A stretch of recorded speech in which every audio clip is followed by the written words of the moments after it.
I had contracted COVID in 2020. In the first year, I was diagnosed with dysautonomia, dysfunction of the autonomic nervous system, and having blood pressure drops when standing or walking. I had hives all over that lasted 18 months, presumed mast cell activation syndrome. My neurologist started calling me a long hauler and referred me to a long COVID clinic. After I started doing really mild cardio and physical therapy and started experiencing really bizarre neurological symptoms like a tremor, feeling unbalanced.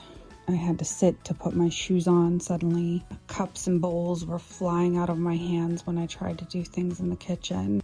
In that first year of illness, I saw so many doctors, a PCP, 2 rheumatologists, 2 allergists, 2 physical therapists, an endocrinologist, 2 neurologists, and probably more.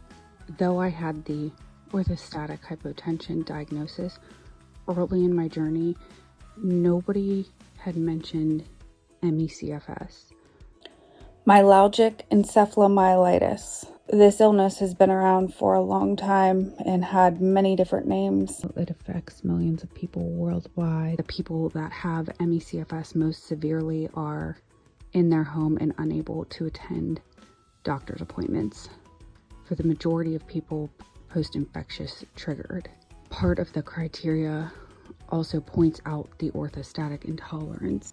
So that is what motivates me to tell my story. One of my doctors ordered an MRI of the brain and neck, which came back reporting cerebellar tonsil herniation. Chiari's when the brain herniates through the hole in the skull that your spinal cord comes through. There are people that have had their ME/CFS go into remission by treating the brain and spine abnormalities with surgery. It's my understanding that there's 2 different problems with the Chiari. One could be that it's putting too much pressure on your brainstem, which controls all of your automatic functioning, like your heart rate and blood pressure, breathing. The other problem is if it's blocking your spinal fluid from going in and out of your brain. I've had 2 opinions on my Chiari. I still have spinal fluid flow, but I have a lot of pressure on my brainstem. And right now it's not clear whether surgery would be beneficial to me or not. At the same time, I found out that I have reactivated Epstein-Barr virus, mono, and a lot of inflammation. So that's my story.